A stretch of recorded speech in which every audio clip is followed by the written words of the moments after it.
यहाँ पर समाप्त होता है। अब मैं अपने लोक को वापस जाऊँ। मैं आपको बचपन में तो नहीं खिला पाई, पर जवानी में मैं आपको जरूर अपने पीठ पर बैठाकर घुमाऊंगी। आपकी सुंदरता पर मैं मोहित हो गया हूँ और मैं आपसे विवाह करना चाहता हूँ। कि स्वर्ग की अप्सराओं का रथ वो धरती पर उतर रहा है तालाब के किनारे। दोस्तों एक बार फिर से स्वागत है आपका हमारे YouTube चैनल अपना मरुधर देश में।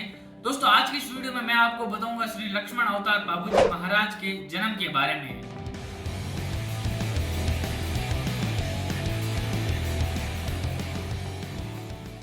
दोस्तों बाबूजी महाराज के जन्म के पीछे भी बहुत एक सुंदर कथा है, तो उसी कथा को मैं इस वीडियो के माध्यम से बताऊंगा। तो चलिए शुरू करते हैं आज का ये वीडियो।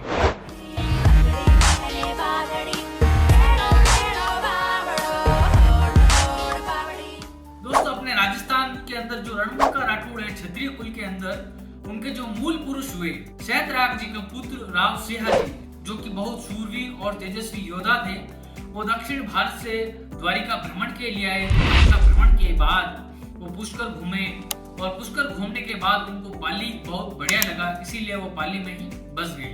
राव सिंह जी को राठौड़ कुल के मूल पुरुष भी कहा जाता है।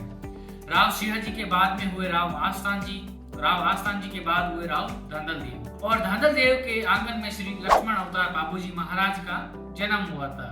धांधल देव का विवाह हुआ था कमला दे रानी से। विवाह के कुछ समय पश्चात उनको एक पुत्र की प्राप्ति हुई जिनका नाम रखा बूढ़ो जी, और एक पुत्री की प्राप्ति हुई जिनका नाम रखा पेमल देव। धांधल देव एक दिन राजस्थान से होते हुए गुजरात में एक जगह है पाटन, तो वे पाटन पधारे और शाम का समय था। वो तालाब के किनारे घूम रहे थे तो अचानक से उनकी नजर पड़ती है कि स्वर्ग की अप्सराओं का रथ वो धरती पर उतर रहा है तालाब के किनारे, और उस रथ में से 4-5 सुंदर सुंदर परियां जो स्वर्ग की अप्सराएं हैं वह उस तालाब में स्नान के लिए जा रही होती है। धांधल देव ये दृश्य देख रहे होते हैं। दूसरे दिन फिर वही घटना घटती है, तो धांधल देव एक परी के ऊपर, एक अप्सरा के ऊपर मोहित हो जाते हैं। दूसरे दिन जैसे ही वो परी स्नान करके बाहर आती हैं, तो उस परी के सामने जाके वो कहते हैं कि आपकी सुंदरता पर मैं मोहित हो गया हूँ और मैं आपसे विवाह करना चाहता हूँ। परी कहती है कि मैं स्वर्ग की हूँ और आप मृत्यु लोक के हो, और आपका और मेरा ये संबंध नहीं हो सकता। दोनों के बीच में वार्तालाप हो रही होती है। उसी समय जो अन्य परियां थी वो रथ के अंदर बैठ जाती हैं और वो रथ स्वर्ग के लिए निकल जाता है। जो दूसरी परी थी जो राव धांधल से बात कर रही होती है, वह उस रथ को जाते हुए देखकर घबरा जाती है और सोचने लगती है कि अब मैं उस रथ में नहीं बैठ सकती और रात मेरे को धरती पर ही गुजारनी पड़ेगी। एक रात अगर मैं धरती पर गुजार देती हूँ, मेरे लिए स्वर्ग के दरवाजे बंद हो जाएंगे। फिर वो सोचती है कि राव धांधल ने जो हमें प्रस्ताव रखा है उसे मैं स्वीकार कर लेती हूँ, और वो धांधल देव को कहती है कि मेरी 3 शर्तें हैं, अगर आप उन 3 शर्तों को स्वीकार कर लेते हो तो मैं आपके साथ विवाह करने के लिए तैयार हूँ। तो पहली शर्त रखते हैं कि मेरे को गांव के बाहर 1 खंबे का महल बना के आपको देना पड़ेगा। राजा इस बात को स्वीकार करते हैं। और दूसरी शर्त, आप जब भी महल में आओगे तो मेरे को पहले चेतावनी देकर आओगे, खांसी की ऐसी कुछ आवाज करके आओगे ताकि मेरे को पता चले कि आप आए हो। और तीसरी और अंतिम शर्त ये कि आपका और जो मेरा जो संबंध होगा उस संबंध का भेद आप किसी को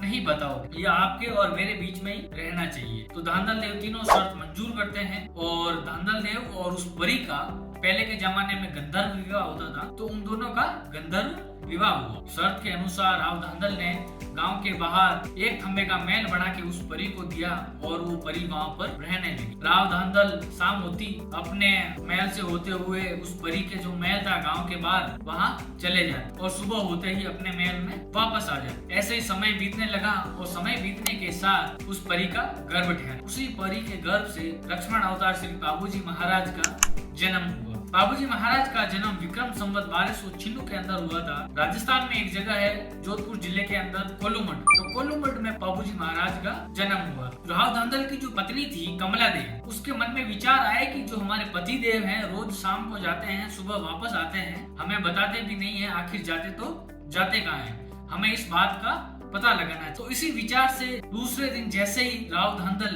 अपने महल से निकले उस बात का पता लगाने के लिए कि हमारे पतिदेव कहाँ जाते हैं, इसी विचार से वो राजा के पीछे पीछे चले जाते हैं। और संयोग ऐसा बैठता है कि उसी दिन राजा के एक विचार आता है कि ये परी अकेली ही छोटे से बाबूजी महाराज, हम तीनों के अलावा कोई और है नहीं, तो आज मैं बिना उस परी को चेताए हम डायरेक्ट चले जाते हैं। तो राव धांधल बिना किसी चेतावनी दिए उस महल, एक खंबे के महल के अंदर चले जाते हैं और पीछे से वो रानी थी कमला देव वो आ रही होती। तो जैसे ही राव धांधल दरवाजा खोलते हैं और अंदर का दृश्य देखते हैं, शेरनी वो बच्चे को दूध पिला रही होती है, जो कि बाबूजी महाराज होते। राव धांधल जी जैसे ये दृश्य देखते हैं और वो जो शेरनी है वो जो कि वास्तव में परी होती है, तो शेरनी की नजर राजा पर पड़ती है, वो अपने वास्तविक रूप जो परी का रूप था उस रूप में आ जाता और राव धांधल को कहते हैं, ठहरो राजा, आपका और जो मेरा वचन था, जो कॉल था, वो आज यहाँ पर समाप्त होता है। अब मैं अपने लोक पर जाऊंगी। इन दोनों के बीच में वार्तालाप हो रही होती है और वो परी जाने लगती है तो बाबूजी महाराज छोटे से अपनी माँ का हाथ पकड़ लेते हैं। बाबूजी महाराज कुछ ही महीनों के होते हैं तो जो परी का वात्सल्य भाव वो अचानक से उमड़ आता है और वो रोने लगती है और फिर कहने लगती है कि बेटा, आपके जो पिताजी है उनका जो वचन है वो यहाँ पर समाप्त होता है। अब मैं अपने लोक को वापस जाऊँ। मैं आपको बचपन में तो नहीं खिला पाई, पर जवानी में मैं आपको जरूर अपने पीठ पर बैठा कर घुमाऊंगी। ये परी अपने वचन बाबूजी महाराज को अपने बेटे को देकर वहाँ से चली जाती है और फिर बाबूजी महाराज वहीं पर रहते हैं और फिर वो कमला देव वहाँ पर रानी आती है। बाबूजी महाराज को छोटे से बच्चे को देखते हैं और उनको अपने ही बच्चे के समान उनका लालन पालन करते हैं और एक ही आंगन में श्री बाबूजी महाराज और बाबूजी के बड़े भाई बूढ़ो जी और उनकी बहन पेमल देव तीनों एक ही आंगन में खेलते कूदते बड़े हुए। दोस्तों, आज के इस वीडियो में इतना ही और अगले वीडियो में मैं आपको बताऊंगा किस प्रकार बाबूजी महाराज ने गायों की रक्षा के लिए शादी के 4 फेरे होने के बाद शादी का मंडप छोड़ दिया। उम्मीद करते हैं आपको ये वीडियो पसंद आया होगा और पसंद आया तो इस वीडियो को लाइक करें, सब्सक्राइब करें हमारे चैनल को और अपने साथियों के साथ भी जरूर शेयर करें और हम मिलते हैं आपको एक नए वीडियो में एक नए टॉपिक के साथ। तब तक के लिए नमस्कार, जय श्री राम, हर हर महादेव।